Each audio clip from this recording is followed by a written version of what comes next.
अब देखते हैं कि हमने फ्लूइड लॉस कैसे करेक्ट करना है डायबिटिक कीटोएसिडोसिस में। सो नॉर्मली डायबिटिक कीटोएसिडोसिस में 7 to 8 लीटर का फ्लूइड लॉस होता है बॉडी से।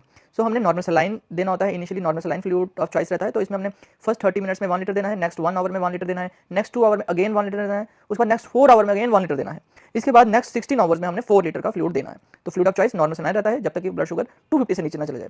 जैसे शुगर 250 से नीचे जाता है तो हम फ्लूइड चेंज करते हैं टू 5% ग्लूकोज। सो ऐसे करके हमने फ्लूइड देना होता है डायबिटिक कीटोएसिडोसिस के पेशेंट में। अब देखते हैं कि डॉन फिनोमेना क्या होता है। डॉन फिनोमेना टाइप 1 में देखा जाता है मेनली जब हम क्लोजली मॉनिटर कर रहे होते हैं इंसुलिन थेरेपी में। इसमें होता है क्या, हाइपरग्लाइसीमिया डेवलप होता है 3 to 7 AM के बीच में, और इसकी वजह से इंसुलिन रिक्वायरमेंट बढ़ जाता है जिसे हम कहते हैं डॉन फिनोमेना। और ये क्यों होता है, increase because of the increase in counter regulatory hormones बढ़ने की वजह से इंसुलिन की रिक्वायरमेंट बढ़ती है, जैसे कि कॉर्टिसोल, ग्रोथ हार्मोन, ग्लूकागोन, कैटेकोलामिन। ये सारे हार्मोन जब हम सो रहे होते हैं तो इन हार्मोन का सिक्रीशन बढ़ जाता है। There is surge in the secretion of this hormone, जैसे कॉर्टिसोल, ग्रोथ हार्मोन, ग्लूकागोन और कैटेकोलामिन।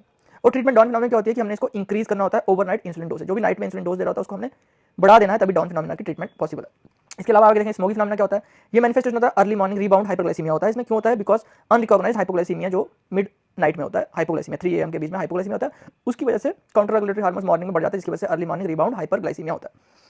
तो इसमें होता क्या है, प्रीवियस नाइट टाइम डोज जो होती है इंसुलिन की वो बहुत ज़्यादा होती है, तभी ये स्मोकी फिनोमेना होता है। इसलिए हमने ट्रीटमेंट में इसमें डिक्रीज करना होता है ओवरनाइट इंसुलिन डोज। नाइट का जो भी इंसुलिन डोज दे रहा है उसको कम करना है, और स्मोकी फिनोमेना कॉमनली चिल्ड्रन में देखा जाता है। तो इसलिए जो अर्ली मॉर्निंग 3 AM का ब्लड सैंपल होता है वो नेसेसरी होता है इन दोनों कंडीशन को डिफरेंशिएट करने में। डॉन फिनोमेना में क्या होगा कि 3 AM और मॉर्निंग फास्टिंग ब्लड शुगर दोनों में हाइपरग्लाइसीमिया होगा। वहीं अगर स्मोकी फिनोमेना की बात करें कि वहाँ का 3 AM ब्लड शुगर में हाइपोग्लाइसीमिया मिलेगा और मॉर्निंग फास्टिंग ब्लड ग्लूकोज में हाइपरग्लाइसीमिया मिलेगा। तो ऐसे करके हम डिफरेंशिएट करते हैं दोनों कंडीशन को। अब देखते हैं क्रोनिक कॉम्प्लिकेशन का incidence type 1 versus type 2 diabetes में क्रोनिक कॉम्प्लिकेशन का इंसिडेंस। सबसे पहले हम रेटिनोपैथी की बात कर रहे हैं। रेटिनोपैथी टाइप 1 में 90% केसेस में देखने को मिलती है आफ्टर 20 ईयर्स। वहीं टाइप 2 में 15 to 20% ओनली आफ्टर 15 ईयर्स के बाद 15 to 20% इंसिडेंस बढ़ता है रेटिनोपैथी का। वहीं नेफ्रोपैथी की बात करें तो टाइप 1 में 30 to 40% इंसिडेंस, वहीं टाइप 2 में 3 to 16%। न्यूरोपैथी की बात करें तो 60% दोनों केसेस में आफ्टर 30 ईयर्स इंसिडेंस होता है।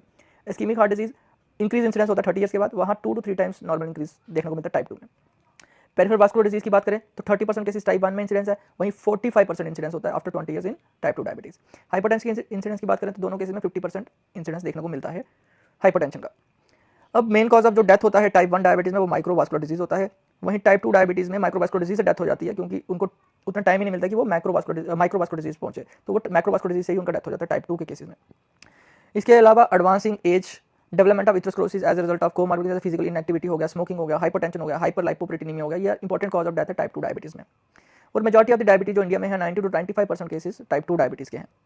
इन टाइप 1 डायबिटीज में माइक्रो एल्बुमिन यूरिया वो प्रेडिक्ट करता है नेफ्रोपैथी होने का as compare to type 2 diabetes. अगर किसी को माइक्रो एल्बुमिन यूरिया हो रहा है तो वो further development of malignant angiopathy और कार्डियोवास्कुलर कॉम्प्लिकेशन का रिस्क बढ़ जाता है अगर किसी को माइक्रो एल्बुमिन यूरिया हो रहा है। तो ये याद रखना है हमको। तो अब देखते हैं कि मेटाबॉलिक सिंड्रोम या सिंड्रोम एक्स क्या होता है। तो इस क्राइटेरिया का नाम है जो डिफाइन करता है मेटाबॉलिक सिंड्रोम को। इसमें national cholesterol education programme adult treatment panel 3 criteria NCEP ATP 3 criteria. इसमें क्या होता है कि इसमें 5 पैरामीटर्स दिए गए हैं, उसमें से 3 अगर प्रेजेंट है तो पेशेंट मेटाबॉलिक सिंड्रोम का है। तो 5 पैरामीटर्स क्या होते हैं वो देखते हैं। सबसे पहले हाई ब्लड प्रेशर कितना, मोर देन 130/85 मिलीमीटर मर्करी। उसके बाद ट्राइग्लिसराइड हाई हो जाए, hyper ट्राइग्लिसरीडीमिया more than 150 milligram per decilitre. इसके अलावा लो HDL cholesterol less than 40 milligram per decilitre इन मैन और less than 50 milligram per decilitre इन वुमेन। इसके अलावा एब्डोमिनल ओबेसिटी को देखने के लिए हम वेस्ट सर्कमफ्रेंस देखते हैं। अगर मैन में मोर देन 102 सेंटीमीटर और वुमेन में मोर देन 88 सेंटीमीटर अगर है तो वो क्राइटेरिया में फिट होता है। इसके अलावा fasting blood glucose more then 110 milligram of decilitre. इनमें से कोई भी अगर 3 पैरामीटर्स अगर फिट हो रहे हैं तो वो मेटाबॉलिक सिंड्रोम या सिंड्रोम एक्स का पेशेंट है। इसके अलावा एक क्राइटेरिया और है इंटरनेशनल डायबिटीज फेडरेशन क्राइटेरिया, उसमें भी ऑलमोस्ट सेम है उसमें, लेकिन वेस्ट सर्कमफ्रेंस का हमें फोकस करना है। इसमें more than 94 centimetre in man और more than 80 centimetre in women. इसके अलावा fasting glucose more than 100 milligram per decilitre. तो ये दो अलग से इंटरनेशनल डायबिटीज फेडरेशन में ये थोड़ा सा चेंज आया है, बाकी ऑलमोस्ट सेम है। BP more than 130/85 millimetre of mercury, triglyceride more than 150 और लो HDL less than 40 in man and less than 50 in women.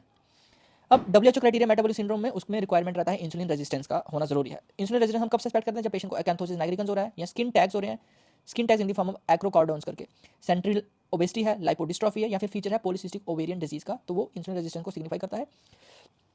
अब देखते हैं हमारे केस की मैनेजमेंट, जो कि हमारा केस है डायबिटीज के साथ उसका किडनी इन्वॉल्व हो गया। सबसे पहले हमने उसका डायबिटिक डाइट देना है। इंसुलिन रिक्वायरमेंट हमारे केस में कम है बिकॉज उसका किडनी इन्वॉल्व है। ओरल हाइपोग्लाइसेमिक एजेंट की भी हमने डोज मॉडिफाई करनी है और रिड्यूस करनी है बिकॉज किडनीज इन्वॉल्व है। इसके अलावा हमें हाइपरटेंशन ट्रीट करना है, ओबेसिटी ट्रीट करना है, डिसलिपिडीमिया ट्रीट करना है और कोरोनरी हार्ट डिजीज ट्रीट करना है, एडिमा की ट्रीटमेंट देनी है और नेफ्रोटिक सिंड्रोम की मैनेजमेंट करनी है। और अगर एजोटीमिया हो रहा है तो हमें उसको डायलिसिस भी करना है।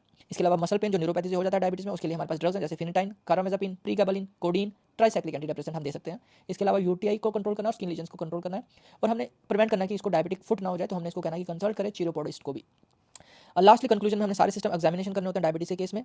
सारी पल्सेस पेरिफेरल जितनी भी है उसको पैल्पेट करना है, स्पेशली पीडल पल्सेस होती हैं उसको पैल्पेट करना है। बीपी हमने लाइंग डाउन और स्टैंडिंग पोजीशन में दोनों में मेजर करना है, बिकॉज ऑटोनोमिक न्यूरोपैथी हो जाता है। इसके अलावा हमने ट्रॉफी कल्चर देखना है फीट में। इसके अलावा हमें स्पेशल अटेंशन देना आइस में, रेटिनोपैथी में, किडनीज में नेफ्रोपैथी और न्यूरॉन्स में न्यूरोपैथी को। लास्टली हमने यूरिन सैंपल एग्जामिन करना है फॉर शुगर एंड प्रोटीन। तो ये हमारा केस था डायबिटीज़ का।